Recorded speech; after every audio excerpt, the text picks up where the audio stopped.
Ito nga pala guys, yung personal car ko, 2020 Ford Everest Titanium 4-wheel drive. Pinost ko na yan for sale kasi nga syempre nagba-buy and sell na rin ako. Pero ewan ko ba, ang tagal na mula nung pinost ko siya, pero hanggang ngayon hindi pa rin nabebenta. Kaya tuloy ang mga bashers, tuwing ipopost ko to ng for sale, lagi ang comment nila, Hindi pa rin yan nabebenta. ewan ko ba, tignan nyo naman, alagang-alaga akong Everest na to. Kahit 2020 model yan, napakakinis niyan. Tapos ang PMS, hindi ko pinababayaan. Bagong palit ang mga langis at filters niyan.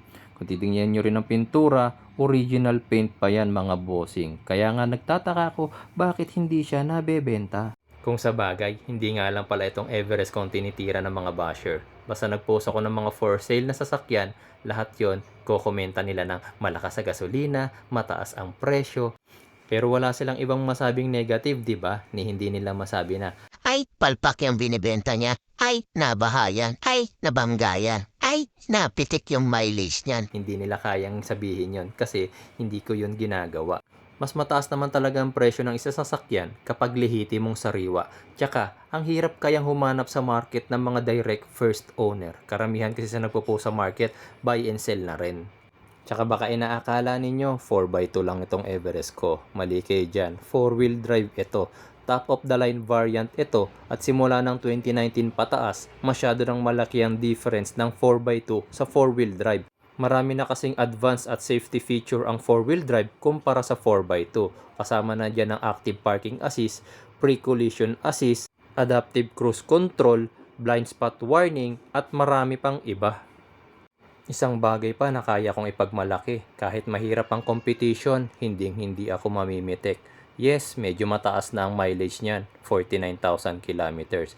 Pero hindi ako matetempt na pitikin yan. Di bali nang matulugan ng unit, kesa naman niloko ko yung buyer ko. At dahil ayaw mabenta ng aking Everest, naisip ko na lang gumawa ng ibang racket.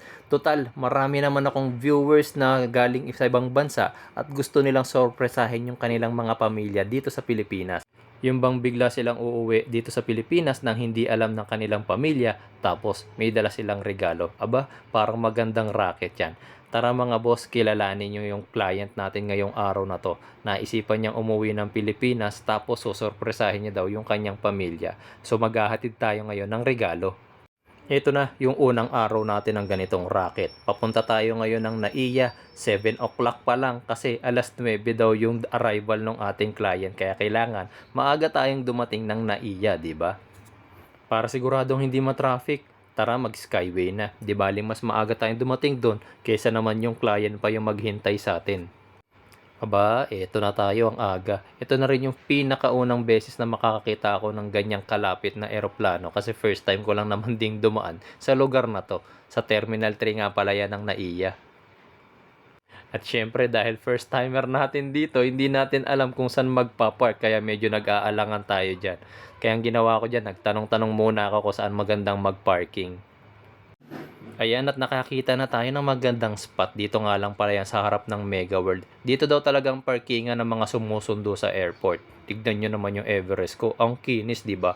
Bagong car wash yan. Tapos ayun yung pinaka-airport. Hindi na ako dun pumunta sa may flyover kasi mahirap din daw mag-parking. Kasama ko nga pala dyan si Bunso at si Mrs. Kaya ayan, laro muna habang hinihintay namin yung client. Finally, dumating na yung ating client. Bilin nga pala niya. Huwag ko daw ipakita yung mukha niya. Kaya sige, puro mga nakatalikod na lang yung shots mo, sir, ha?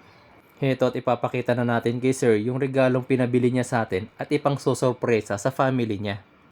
Yan na nga yun mga bossing. Wala nang iba kundi yung Ford Everest natin mismo. Si sir na nasa ibang bansa pa kinontak na tayo. Sabi niya, Gusto kong umuwi ng Pilipinas, sir, pero susurpresahin ko yung pamilya ko. Tapos, gusto ko silang regaluhan at ang gusto kong regalo, yung Everest mo. kaya nasa ibang bansa pa si sir, fully paid na yung sasakyan natin. Ganyan sila magtiwala mga boss, kahit hindi pa nila nakikita yung sasakyan, pinabayaran nila sa akin ng buo, hindi reservation, hindi down payment, fully paid.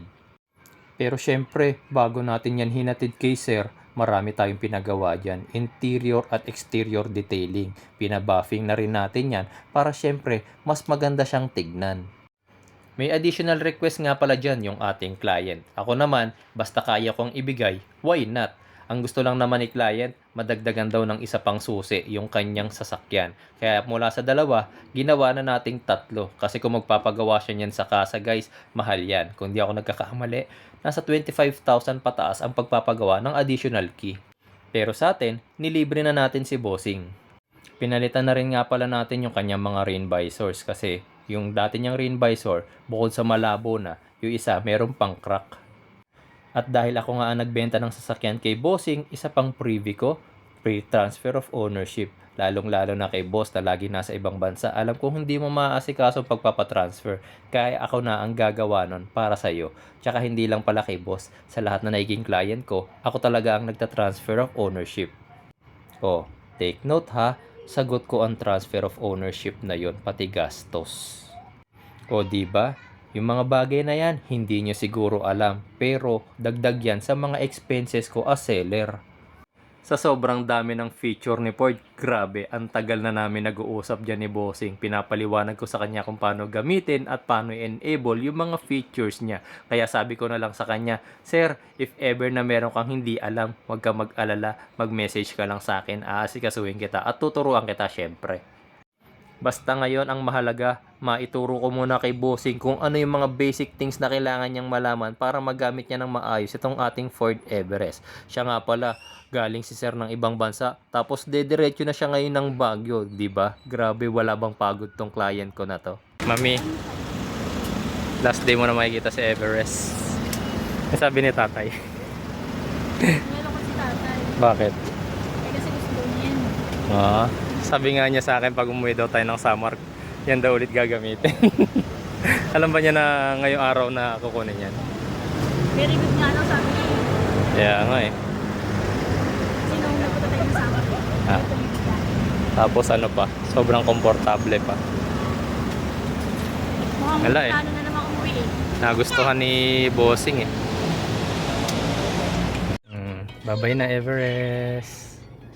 Salamat sa pagdala sa amin sa Samar. Mamimiss ka namin. Ito nga at huling sulyap na namin sa Everest. Magkasabay pa kami niyan sa Skyway kasi pareho kami ng direksyon ni Bossing. Dediretso na siya ng Baguio samantalang kami pauwi na sa Quezon City. Actually, yung video na to, may original recording ang voice pero parang pareho na kaming naiiyak ni Mrs. niyan.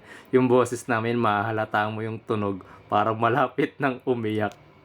Kasi naman, very memorable talaga yan si Everest. Imagine nyo guys, first time namin makapag long trip, first time namin makasakay ng barko, first time namin makapunta ng Samar, at first time din namin na bumiyahe ng halos 2 araw. Si Everest ang kasama namin doon. Kaya habang papalayo si Everest, tapos malapit na yung Quezon Ave exit dyan, naiiyak na si Mrs. Everest, pakabait ka dyan sa bago mong amo ha. Kung paano mo kami iningatan at pinasaya sa mga naging biyahe natin, maging ganon ka rin sa kanila. Malay mo balang araw, magkita pa ulit tayo sa Baguio. Mamimiss ka namin, lalong-lalo na ako. Kahit marami ako naging basher ng dahil sa'yo, pinagmamalaki kita. Kasi kahit kailan, hindi mo ako binigyan ng sakit ng ulo. Kaya sana balang araw, magkita pa tayo at ingatan mo yung bago mong amo ha.